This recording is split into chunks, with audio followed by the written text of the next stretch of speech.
Hey everybody, welcome to Forage to Foods with Justin Hub. Can't wait to show you guys what we got for this week's episode on cooking with cordyceps.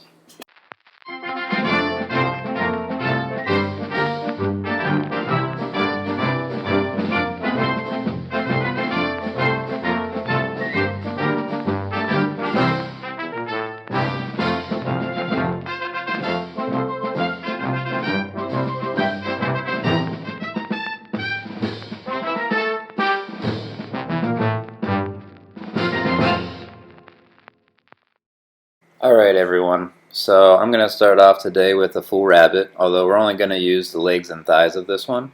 So I'm just going to butcher this up here quick. Just give me a second.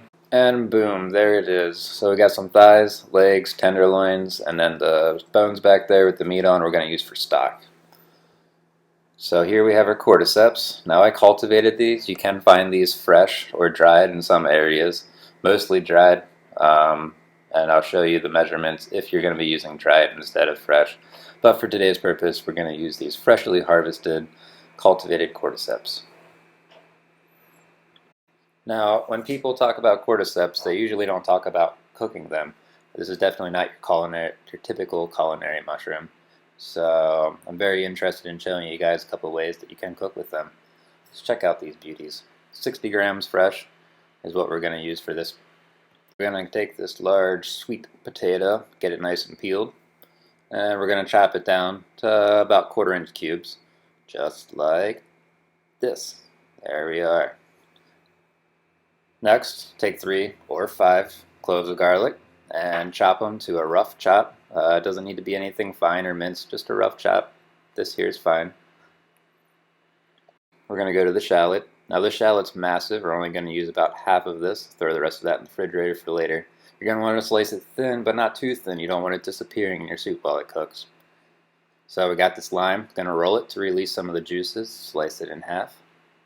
Just one slice. We only need it in half today. Let's start boiling this water. Put 4 cups of, I use spring water. Whatever you use water purposes, go for it. I do end up adding another cup later, but we're just going to start with the 4. Once the water heats up, add this broth. Now that I have that stock, I'm going to put that down into a rabbit broth, but today we're using a roasted chicken broth. Our water is not quite to boil yet, but it is getting hot. We're going to start adding the rabbit in. See if we can fit it in as flat as possible, because we're going to want this to be submerged fully at the end.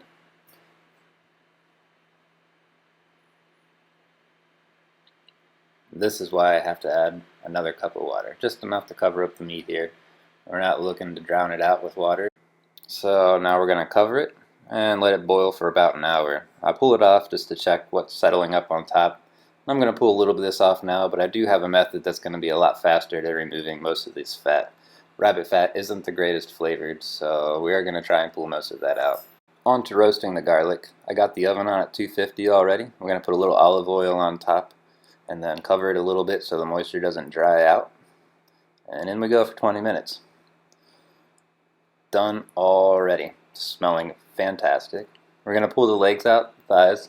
We're just going to toss them in front of on top of the garlic. Not a problem with that. What we're going to do now is just strain the juice. So I need to get the thighs and legs out of there, make it a little bit easier. Ooh, steamy, steamy. There we go. Back to them.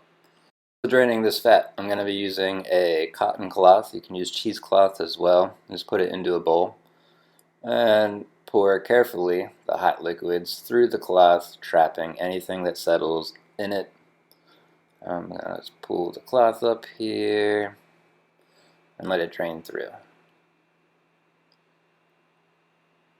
Afterwards, you can just take that juice, put it right back into the pot. While the chicken sits, we're going to be shredding that in a minute. Let's start these potatoes.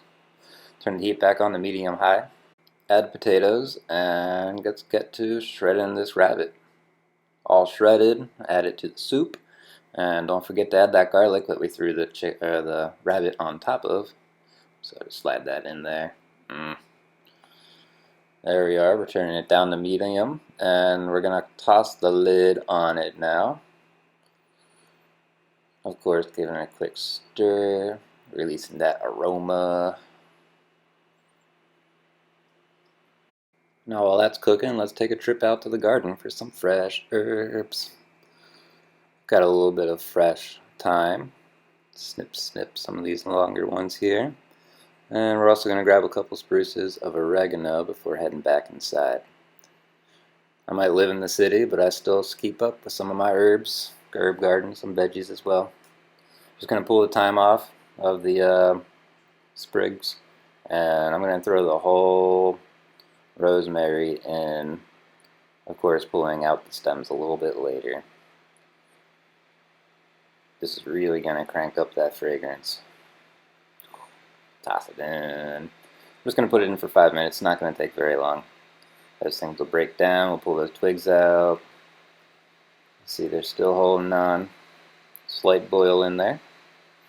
Now we're going to move on to spicing it up. We're going to start off with some smoked jalapeno powder from Hurley's Heat. And then we're also going to add a little dash of powdered ginger. Now, not a whole lot of either of these. We're not looking to overpower the cordyceps flower. Just trying to get a little bit extra flavor in here. So a little dash of both there. That was both just the jalapeno dust. Now move on to the ginger. You can use fresh ginger in this as well. I didn't quite have any on me, so I am going to use just this powder, just a little bit. Now we're going to move on to the white peppercorns. Now, shooting a couple out here and there. But we're going to get most of these crushed up and added to the soup, about 15 of them. I'm really not the greatest when it comes to measurements. When it comes to cooking at least. Baking I'm a little more specific. Look at this. We added the cordyceps in there, the shallots, and we're going to just put the cover back on for another 20 minutes or so and let that steep. You can see as it cooked and steeped, the cordyceps turned everything yellow. So we got a good infusion of cordycepin and all the goodness in there.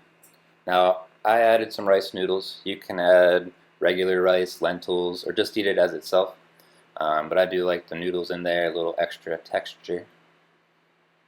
And of course, serving two for the wife as well. I appreciate you guys joining us for this episode. If you guys liked it, don't forget to like and subscribe. We got plenty more coming.